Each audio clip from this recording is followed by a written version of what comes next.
Hello students, आज हम लोग कॉम्बिनेशन ऑफ रेसिस्टर के बारे में डिस्कस करेंगे और यहाँ पे दो फॉर्मूला को ड्राइव करेंगे। तो रेसिस्टर हम लोग पहले से जान चुके हैं, उसका कॉम्बिनेशन यहाँ पे देखना है। बहुत सारे ऐसे डिवाइस होते हैं जो टू और क्या होते हैं, मोर रेसिस्टर एक साथ कंबाइन रहते हैं, तो उसको हटाकर समझ गए ना, केवल ओनली वन रेसिस्टर वहां पे ऐड करना रहता है या कनेक्ट करना रहता है। तो उस कंडीशन में अलग अलग क्या होते हैं, पैटर्न से क्या होता है, रेसिस्टर का संयोजन होता है। यानी कहने का अर्थ हुआ कि किसी भी यंत्र में समझ गया ना, दो से अधिक जो है प्रतिरोधक एक साथ जुड़ा रहता है। तो कभी कभी ऐसा कैसे जाता है कि पूरे प्रतिरोधक को निकालकर केवल एक प्रतिरोधक को जुड़ना रहता है। तो उस कंडीशन में कॉम्बिनेशन ऑफ क्या होता है, रेसिस्टर काम आता है। तो हम लोग का हेडिंग आज यही रहेगा, कॉम्बिनेशन ऑफ क्या, रेसिस्टर्स। तो हेडिंग क्या हम लोग का हुआ, कॉम्बिनेशन ऑफ रेसिस्टर्स। इसको हम लोग बोलते हैं हिंदी में प्रतिरोधकों का संयोजन।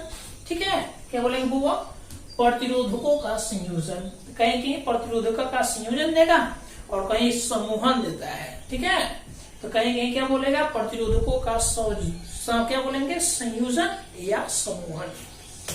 अब यहाँ देखेंगे जनरली तो ये दो प्रकार से कॉम्बिनेशन किया जाता है। यानी कोई भी रेसिस्टर को आप दो तरीके से समझ गए ना, क्या कर सकते हैं, कंबाइन कर सकते हैं।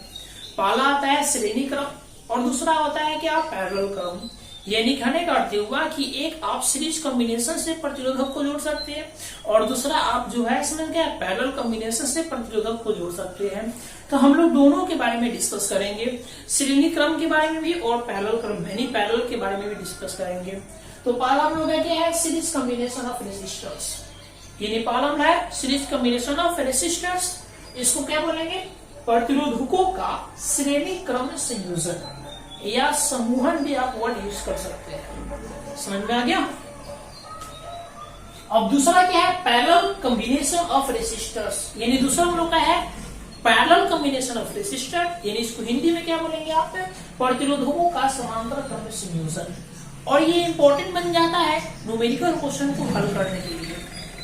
समझ में आ गया, क्या बोले, ये दोनों का दोनों जो आपका क्रम है या संयोजन है वो इम्पोर्टेंट हो जाता है आपको न्यूमेरिकल को सॉल्व करने के लिए। तो हम लोग हल्का डिस्कस कर लेते हैं, फिर एक एक करके हम लोग क्या करेंगे इसके बारे में जानते हैं। तो पहला क्या है, सीरीज कॉम्बिनेशन। तो सीरीज कॉम्बिनेशन हम लोग क्या जानते हैं, जब टू और मोर रेसिस्टर को ऐसे ऐड किया जाता है, यानी इस प्रकार ऐड करो कि इंड टू इंड ऐड करना है, या ऐसे ऐड करो कि इसमें करंट का वैल्यू प्रत्येक रेसिस्टर में सेम हो।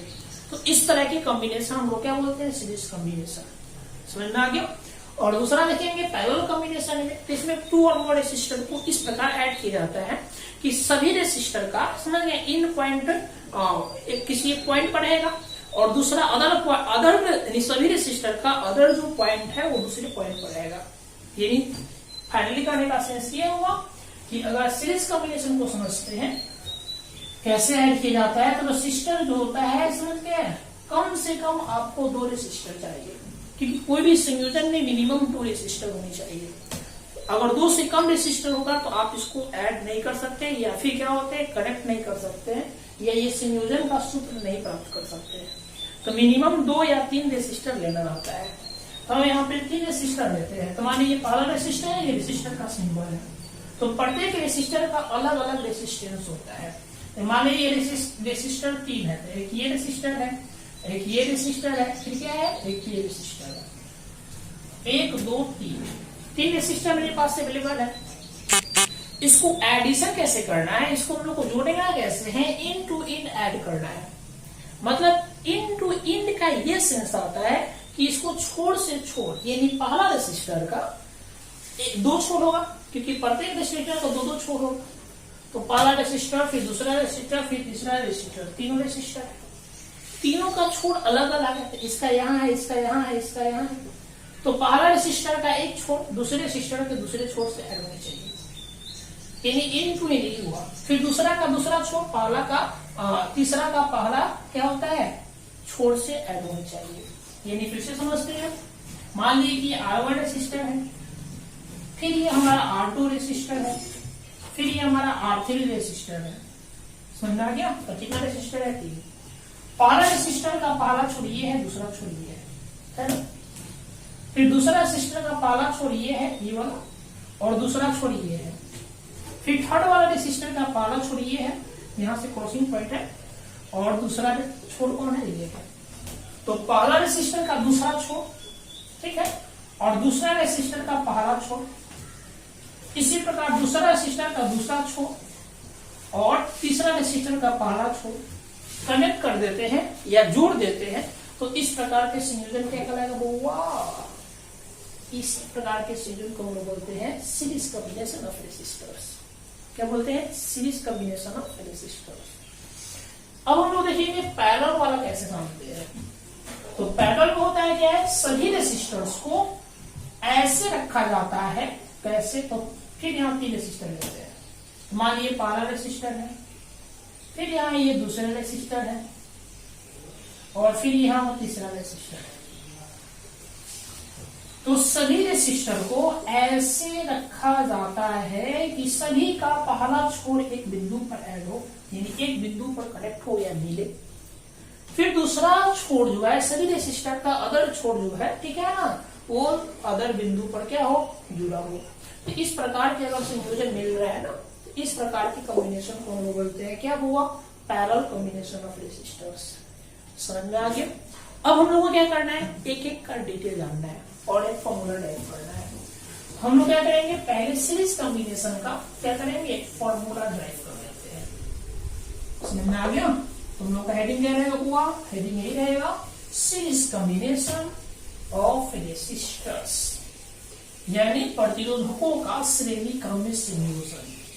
क्या रहेगा, प्रतिरोधकों का श्रेणी क्रम में संयोजन। ओके, हम अभी डिस्कस किए प्रतिरोधकों का श्रेणी क्रम में संयोजन के बारे में, कि इसमें 2 और क्या होता है, मोर रेसिस्टर, 2 या 2 से अधिक रेसिस्टर को इंड टू इंड यानी छोर से छोर जोड़ा जाता है। इस प्रकार जोड़ा जाता है कि सभी रेसिस्टर में या प्रत्येक रेसिस्टर में करंट का वैल्यू सेम हो, यानी धारा का मान क्या हो, सेम हो। ये सबसे इंपॉर्टेंट पॉइंट है। सीरीज कॉम्बिनेशन में धारा का वैल्यू क्या होता है, सेम। हम लोग यहाँ पे क्या करेंगे, 3 रेसिस्टर फिर लेते हैं। ये हमारा हेडिंग हो गया हुआ। अब इसका थोड़ा डिटेल हम लोग डिस्कस करेंगे और फॉर्मूला को यहाँ पे ड्राइव करेंगे। समझ में आ गया। तो हेडिंग ध्यान से देखेंगे तो मेरा क्या है, सीरीज कॉम्बिनेशन ऑफ रेसिस्टर।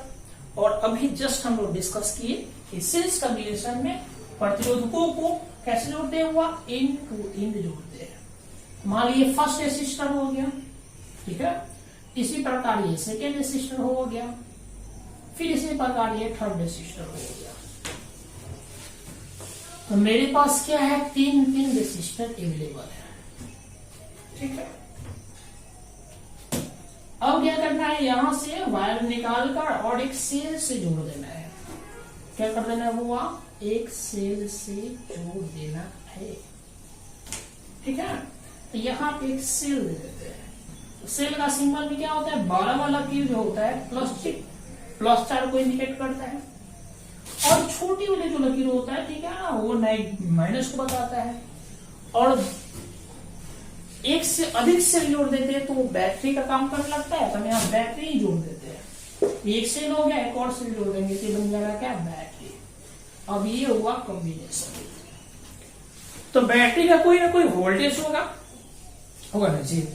मान लीजिए कि सपोज दैट इसका जो भी वोल्टेज है, भी वोल्टेज है, ऐसे ही कर सकते हैं, ठीक है। ये 12 वोल्ट 24 वोल्ट का होता है, तो कुछ ना कुछ इसका वोल्टेज होगा। तो मान लीजिए वोल्टेज है, यह वोल्टेज में ईवेट भी कर सकते हैं, छोटा कर सकते हैं, ऐसे ईवेट का सिंबल ऐसे सिंबल लिया जाता है। अब यहां से क्या होगा, अब यहां से करंट पास करेगा, तो करंट पॉजिटिव से रिलीज होगा, पॉजिटिव चार्ज से या पॉजिटिव टर्मिनल से करंट रिलीज होकर धीरे धीरे धीरे धीरे क्या होगा, ऐसे ऊपर आएगा। तो देखेंगे ध्यान से, मेरे पास 3 रेसिस्टर है, तीनों रेसिस्टर का रेसिस्टेंस अलग होगा। तो ध्यान से देखेंगे, पहला रेसिस्टर है तो रेसिस्टेंस का सिंबल होगा R और 1, ठीक है। यानी पहला का प्रतिरोधक, पहला रेसिस्टर का रेसिस्टेंस R1 है। फिर इसी तरह दूसरा रेसिस्टर का रेसिस्टेंस कितना होगा, R2, और इसी तरह तीसरा रेसिस्टर का रेसिस्टेंस कितना होगा, R3। हम जानते हैं कि जो कोई भी तार होता है अलग अलग छोर के बीच में अलग अलग वोल्टेज होता है। क्यों? क्योंकि तार की लंबाई पे डिपेंड करता है वोल्टेज। लंबाई बढ़ेगा तो प्रतिरोध बढ़ेगा, लंबाई घटेगा तो प्रतिरोध घटेगा। इसीलिए अलग अलग इन पॉइंट पर अलग अलग क्या होगा, वोल्टेज होगा। तो ये वहां से जो करंट पास करेगा, करंट तो आई यहां से फॉलो करेगा, यहां से करंट आई ऐसे ऐसे निकलेगा, ठीक है ना। और यहां देखेंगे तो इसका छोर देखेंगे यहां से लेकर यहां तक है।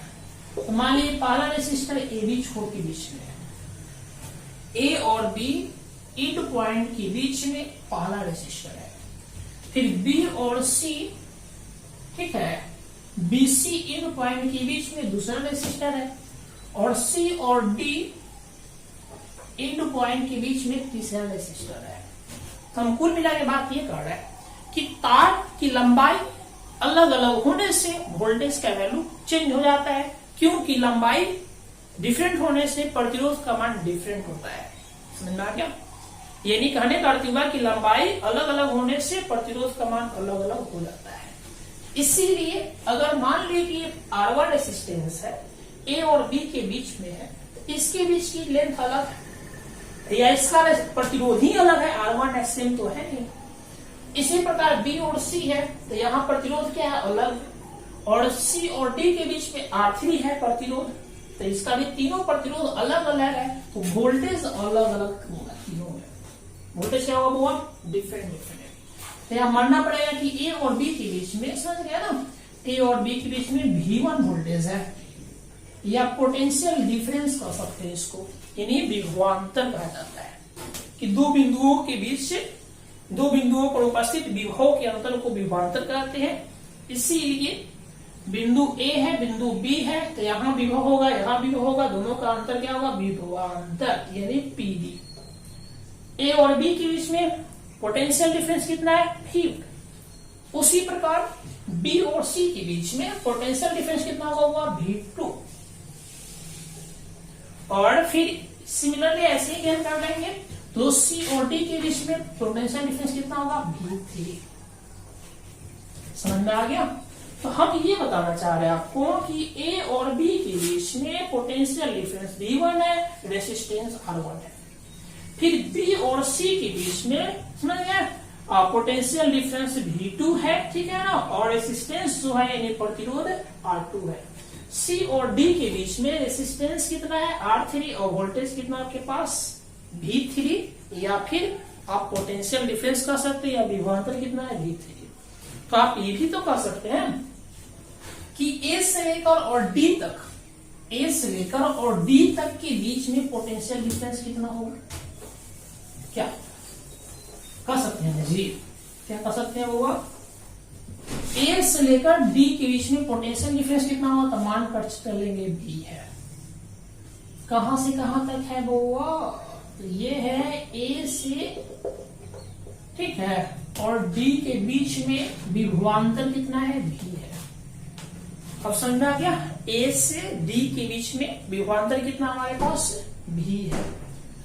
अब हम लोग का ये संरचना जो है स्ट्रक्चर, इसी स्ट्रक्चर को हम लोग बोलते हैं क्या, सीरीज कॉम्बिनेशन ऑफ रेसिस्टर्स। अब इसमें करना क्या रहता है कि ये सब रेसिस्टरों को हटाकर एक रेसिस्टर को ऐड करना रहता है। तो इसी कॉम्बिनेशन की मतलब कि एक रेसिस्टर कितना ओम का होगा उसको कैलकुलेट करने के लिए यहाँ पे एक फॉर्मूला ज्ञात करेंगे या फिर निकालेंगे। तो हम लोग फिर से एक बार डिस्कस करते हैं कि सीरीज कॉम्बिनेशन में होता क्या है, जो 2 और 4 रेसिस्टर समझ गए ना, इस प्रकार ऐड किया जाता है कि इस प्रत्येक रेसिस्टर का छोर एक छोर से दूसरे छोर, दूसरे छोर से तीसरे छोर पे जुड़ा हो, तो इस प्रकार के संयोजन, इस प्रकार का कॉम्बिनेशन क्या होता है, सीरीज कॉम्बिनेशन कहलाता है रेसिस्टर का। यानी 2 या 2 से अधिक रेसिस्टर ऐसे जुड़ा हो कि, यानी ऐसे मतलब कैसे जुड़ा हो कि प्रत्येक रेसिस्टर में धारा कौन से हो, ये भी कह सकते हैं। यानी ऐसे कॉम्बिनेशन, ठीक है ना, that types of combination in which current B same in each resistor, यानी प्रत्येक रेसिस्टर में करंट का वैल्यू क्या हो, सेम हो। तो इस प्रकार के रेसिस्टर डिस्कॉम्बिनेशन इज कॉल्ड क्या करते हैं, सीरीज कॉम्बिनेशन ऑफ क्या कहेंगे, रेसिस्टर कहेंगे। तो ऐसे करते हैं कि हम लोग फिगर से प्राप्त किए, हम लोग फिगर से क्या प्राप्त किए, इन फिगर। फिगर को अगर ध्यान से देखेंगे तो तीनों रेसिस्टर का रेसिस्टेंस अलग है। ए से बी के बीच में रेसिस्टेंस R1 है। तो हम लोग वो डायरेक्ट क्या करते हैं, लिखने का प्रयास करते हैं, लंबा करने से कोई फायदा है नहीं। फिगर में देखेंगे तो PD for AD equal to B, यानी कहने का अर्थ हुआ कि A और D के लिए पोटेंशियल डिफरेंस कितना है, इसके बीच में V है ना जी। इसी प्रकार ध्यान से देखेंगे तो A और B के बीच में कितना है, V1 है, B और C के बीच में कितना है, V2 है, और C और D के बीच में कितना है, V3 है। क्या V1 तक। तो आप ऐसे नहीं कर सकते हैं कि V जो है मतलब ये V1 plus V2 plus V3 के बराबर है। क्या है वो, V1 प्लस V2 प्लस क्या होता है, V3। क्या, क्यों? क्योंकि अलग अलग पॉइंट के बीच में दिया हुआ है, सीधा फर्स्ट और लास्ट पॉइंट के बीच में कितना है, V है। तो सबको हम लोग ऐड कर सकते हैं फिगर के अनुसार। ये हुआ फर्स्ट, ठीक है। अब हम लोग ध्यान से देखेंगे, ये फिगर के अनुसार है वो। हम लोग जानते हैं ओम्स लॉ से, क्या जानते हैं वो, ओम्स लॉ से जानते हैं V इक्वल टू IR। क्या होता है, V इक्वल टू IR। इस कॉम्बिनेशन में आपको ये देखना आता है कि कौन सा क्वांटिटी सेम है। तो अगर ध्यान से देखेंगे तो इस कॉम्बिनेशन में I क्वांटिटी सेम है, इसीलिए आप क्या करेंगे, यहां पे I क्वांटिटी पर कंसीडर कर लेंगे। और इसको याद भी रखना है, इसीलिए इस कॉम्बिनेशन में I का वैल्यू सेम होता है और पोटेंशियल डिफरेंस का वैल्यू अलग अलग होता है। यानी प्रतिरोधकों का श्रेणी क्रम संयोजन में धारा का मान सेम होता है और विभवांतर का मान अलग अलग होता है। अब देखेंगे ध्यान से, इस ओम्स लॉ का फॉर्मूला को समझ गया ना। हमको क्या करना है, पहला के लिए यूज करना है, दूसरा के लिए यूज करना है, तीसरा के लिए यूज करना है। आप लिख सकते हैं, क्या लिख सकते हैं, फॉर क्या लिखेंगे, R1 के लिए हम लोग यूज करेंगे ये, ठीक है, V इक्वल टू IR। तो R1 के लिए यूज करेंगे तो कितना होगा, V बन जाएगा, V इसके लिए यूज करेंगे तो करंट कितना जा रहा है, सब में करंट सेम जा रहा है, परंतु प्रतिरोध कितना है, प्रतिरोध R1 है, विभवांतर कितना है, V1 है। तो यहाँ चेंज क्या होगा, V बन जाएगा V1, क्योंकि R1 के लिए यूज कर रहे हैं ना, बराबर, और फिर कितना बन जाएगा, I तो सेम है, R बन जाएगा क्या, R1, ठीक है। इसी तरह हम यूज कर लेंगे फॉर क्या, R2 के लिए। तो जब R2 के लिए यूज करेंगे, ठीक है, तो V बन जाएगा V2। I तो सबके लिए सेम है क्योंकि तार एक ही है ना, तो करंट तो सबके लिए सेम जाएगा, तो V बन जाएगा V2 और I का I यहाँ क्या बन जाएगा, R2। इसी प्रकार हम लोग क्या कर लेंगे, फॉर R3 के लिए यूज करेंगे, तो V बन जाएगा V3 और I का I और यहाँ पे R3 कर देंगे। अब बड़ी आसान है बनाना, उसमें कुछ करना नहीं है, सही वैल्यू को हम लोग समीकरण फर्स्ट में पुट कर देंगे, ठीक है। तो क्या लिखेंगे, लिखेंगे putting the values of V1, V2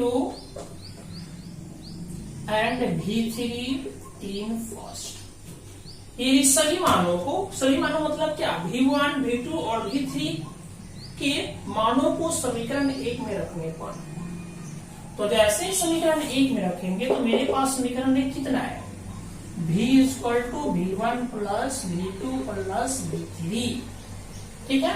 तो यहाँ V1 कितना हो गया हुआ, I गुणे R1, V2 कितना हो गया हुआ, I गुणे R2 और V3 कितना है, I गुणे R3। ओम्स लॉ से हम जानते हैं V बराबर कितना होता है हुआ, IR। यहाँ V का वैल्यू क्या भर देंगे, I और R, ठीक है। अब यहाँ से क्या करेंगे, I R का IR रहेगा और I का कॉमन काटेंगे तो कितना होगा, R1 plus R2 plus R3, I से कैंसिल कर देंगे तो बचेगा कितना हुआ, R। ये कौन सा कॉम्बिनेशन है, सीरीज कॉम्बिनेशन, तो RS कर सकते हैं। RS इक्वल टू कितना होगा, R1 plus R2 plus R3। यही आपका क्या हुआ, फाइनल रिजल्ट हुआ। अब देखेंगे सीरीज कॉम्बिनेशन में संयोजन क्या बताता है। तो सीरीज कॉम्बिनेशन में संयोजन ये बताता है कि इंडिविजुअल रेसिस्टेंस का कॉम्बिनेशन ही क्या कहलाता है, इक्विवेलेंट रेसिस्टेंस कहलाता है। आरएस क्या बताएगा, इक्विवेलेंट रेसिस्टेंस। इसका मतलब क्या होगा, अगर मान लिया कि ये 2 ओम का है, ये 3 ओम का है, ये 2 ओम का है, और सबको हटाकर एगो रेसिस्टर जोड़ना है, तो इस सबको जोड़ दीजिए। इंडिविजुअल है ना, तो सबको जोड़ दीजिए। जितना ओम का आएगा उतने ही ओम का एक रेसिस्टर ये इस परिपथ में क्या होगा, ऐड होगा। किसके बीच में, ए और डी के बीच में। तो कितना ओम का ऐड होगा, तो ये कितना ओम का है, 2 ओम का है। ये कितना ओम का है, 3 ओम का है। ये कितना ओम का है, 2 ओम का है। तो 3 2 5 2 7, यानी 7 ओम का क्या कहलाएगा, आरएस। ठीक है, 7 ओम का एक रेसिस्टर जुड़ेगा, ये तीनों रेसिस्टर हटेगा। तो समझ में आ गया। हम लोग इस पे क्वेश्चन बनाकर और क्लियर कर देंगे। आज के लिए हम लोग इतना ही रहने देते हैं, फिर हम लोग सेकेंड वाले के बारे में हम लोग डिस्कस करेंगे, parallel combination of resistor, next video में। समझ में आ गया। आज के लिए